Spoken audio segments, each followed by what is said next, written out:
I always enjoyed my Sunday visits with Grandpa. He wasn't able to take care of himself anymore, so the family had moved him to a retirement community. Being an independent person, Grandpa had made a big fuss about moving at first. However, once he started to get to know the other residents and learned about all the activities that went on in the home, he felt a little better about being there. After Grandpa moved in, I would visit him every Sunday and join in the weekly game challenges. The game changed depending on the week. Sometimes it was gin rummy, other times it was shuffleboard, sometimes it was bingo. The games were chosen ahead of time by the residents from the list that had all the available games written on it. When the game was decided upon, the entire hall would be converted into an arena for the game of choice. This week, the residents had chosen to play backgammon. Admittedly, not one of my favorites. After we played a few rounds of the wicked game, Grandpa and I would get some lunch from the retirement home dining hall and then head back to the room so he could tell me one of his favorite stories. Grandpa told all sorts of stories about gnomes, fairies, giants, and other supernatural creatures. He even told me about the urban legend like the alligators living under the sewer he heard while growing up in New Jersey. It was always great fun hearing Grandpa's stories, and I always looked forward to hearing a new one every week. The years passed and I entered high school. I didn't stop by to visit Grandpa as often anymore because I became busy with hanging out with friends, doing homework, and starting to date girls for the first time. Even though I didn't have the same amount of free time as when I was younger, I would still try to visit Grandpa as often as I could and join in on Sunday games. I would have lunch with Grandpa and listen to one of his tall tales when we went back to his room. I was older, but I still loved listening to his stories. It seemed like he would never run out of subjects to talk about. He even told me about his experience as a pilot in World War II. It was always great fun listening to the trouble he got in as a pilot, flying under billboards to see how low he could make his personal plane that he bought after the war go. Finally, it came time for me to go off to college. I would not be back for a while, so I wanted to spend a lot of time with Grandpa before I left. I noticed that his health had taken a turn for the worst, but I never brought it up. I never brought it up either because I didn't like to think that the fact that Grandpa's health was fading. I visited him like usual up until the last day I had free before the start of the new semester. This would turn out to be the visit that I would never forget.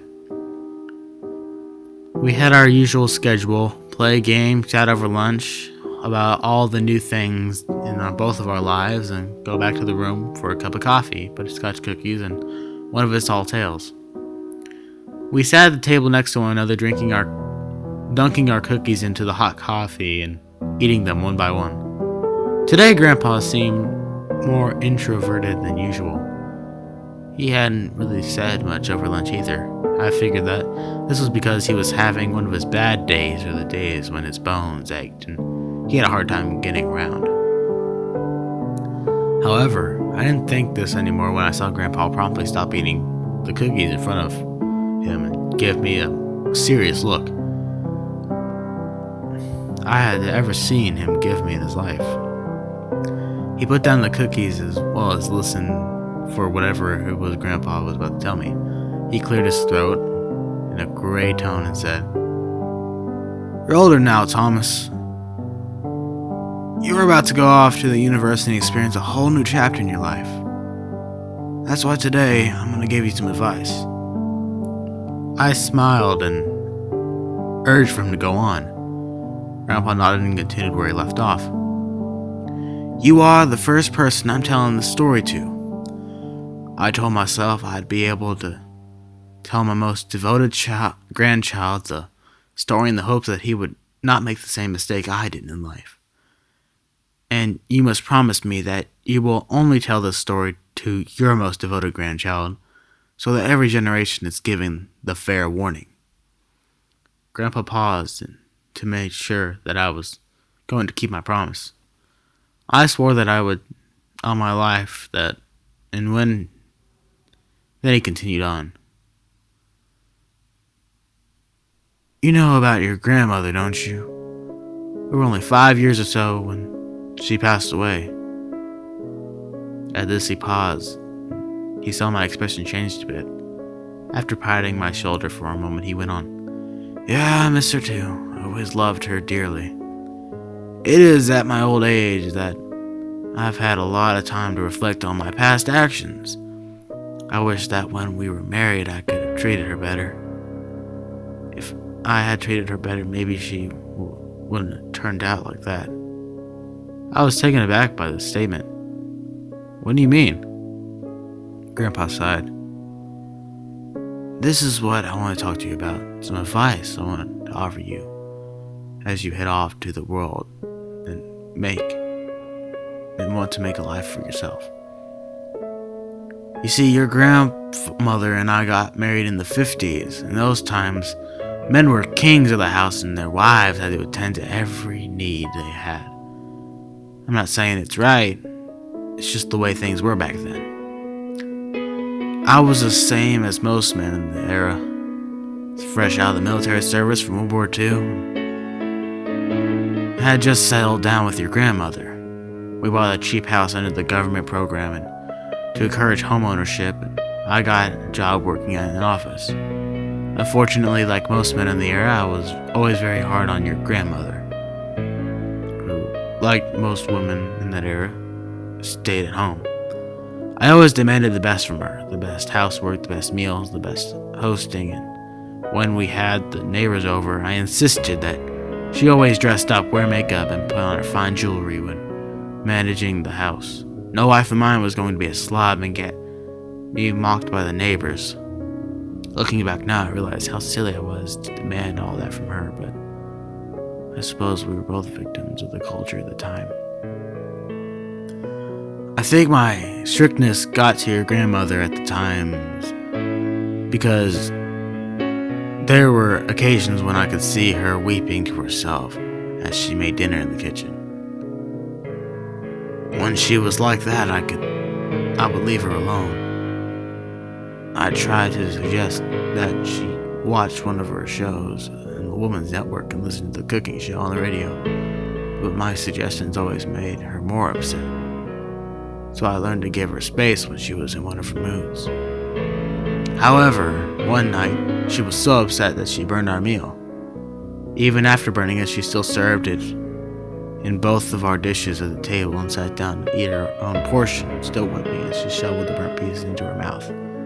This was unacceptable to me. I chastised her for what she had done and told her to go back in the kitchen to make a new dinner for us both. I told her that if she couldn't get herself together, to simply make me a sandwich. That ought to calm her down a bit. It was then that something changed in her. Her tears suddenly stopped and a small smile crept over her face. She laughed a bit. I laughed along too. The whole situation was a bit comical. I apologized for being strict, and she shook the whole thing off. She brought the dishes back to the kitchen and set forth making a second meal, which, once served for a second time, she was up to the usual quality of her cooking. After that incident, your grandmother didn't cry again. She went around happily doing the housework and preparing the meals. When she was chastised, she would just smile and say she'd do better. She was the model housewife. It was around that time one of my good friends, Jerry, went missing. Your grandmother knew his wife, Edith, and together they got all the housewives involved in trying to find him. They put up flyers and the like, but unfortunately Jerry was not seen again. It was a few months later when another one of my friends, Stan, went missing. The housewives got together again and tried to find him with little success. After that, the excitement died down. Although the men were not found, no one else went missing from the neighborhood. It became somewhat of a local mystery. None of the men had a reason to go missing. They both worked at the same office I did, and they both had stable home lives. Even to this day, the neighborhood is still taken about circumstances surrounding their disappearances. The incident did bring the community closer together. The housewives ended up forming their own club, which became a national sorority. It was open for many years, and during the time donated a lot of its time helping less fortunate people in the community. I was one of the people who always wondered what happened to Jerry and Stan. They were good friends, and I was always sad to lose them. It was when your grandmother's health was fading many years later when she got to talking about my old-time friends. Here my grandfather paused as the subject was hard to talk about. But when he saw my concerned expression, he continued on. Don't worry about me, lad. I'll be okay. Now, where was I? Oh, yes. Many years later, your grandmother and I were talking about Jerry and Stan. This was when she brought up all those great things she cooked while we were looking for them. The mouth-watering roast she had prepared and fed to all the members of the search party, the roast beef sandwiches she had packed in our lunches I took in the office, the blood pudding she had made for the neighbors. She went on like this, naming off all the different meats she had cured and served to people over the years. I recalled all of her meals with warmth, but was a bit confused on why she brought it up, and I was talking about my old friends, and that was when the smile came over her face. That same smile that had come over her face at the dinner table all those many years ago. An unsettling kind of grin that seemed to reach in and took at my very soul. They've already been cooked, dear, she said in a crackling, uneven tone. I felt myself retch a bit at the thought of consuming the terrible thing I had. Your grandmother just chuckled and continued on. I cooked them along with all the people who you complain about your job. Remember how you complained about Stan and Jerry getting promoted before you? I took care of that, did I? I made sure that the supervisors who were bullying you moved away. Of course, they didn't really go anywhere other than my cooking pot. I always made sure to cook a perfect meal out of all the naysayers just for you. Grandpa stopped his tail and retched a bit, and I stared at him with my mouth open. I could feel the color drained from my face. At this point, I was visibly shaken. When he got a hold of himself, he continued on. Shortly after your grandmother told me that, she passed away peacefully in her sleep. That same creepy smile was painted on her lips when I found her. After her funeral came, and when her last words haunted me, I wanted to know more. I started reading through her old journals and learned that the women's club she had formed, the Jersey White Hat Club, was a very dark practice that they would put into place. Should any man give them a hard time, it was not above them to punish them in any way possible. They outlined all the ways they would punish their significant others, boyfriends, or other troublesome men in their lives. There were recipes for poisons, instructions on how to psychologically torture them. There were so many dark things I read in those journals that I don't even want to repeat them. But one of the most twisted games was taken from a friend of troublesome men in their lives and serving to other form of food. They had all sorts of recipes about cooking or preparing human beings. Those journals were some of the most horrible things I'd ever read in my life. I would have burned them all if I didn't want to turn them into the police station for evidence. That's what I did instead. The police read the journals over in complete disbelief. I gave them the journals with the specific condition of keeping my family out of the media and the investigations. I told them that was the only way I could hand over the evidence. Since I knew the head of the local police station, he pulled some strings to focus most of the investigation on living members of the sorority like your grandmother's best friend Edith. They investigated the local Jersey White Hat Club and brought in all the current members for questioning. Our family sat on the sidelines watching the whole thing in disbelief. As you know, Edith had been one of our close family friends for years. Everyone was shocked that she was actually a member of such a dark cult. If they knew everything that I do about your grandmother, they would have been even more horrified. Fortunately, that was not a truth that any of them had to bear. Later, the police found out that every chapter of the sorority across the United States was still practicing the dark rituals written in your grandmother's journals. They were able to successfully shut down the sorority 2 years ago after being active for all those years. But I heard recently a new club started under a different name. This is the advice I want to give you.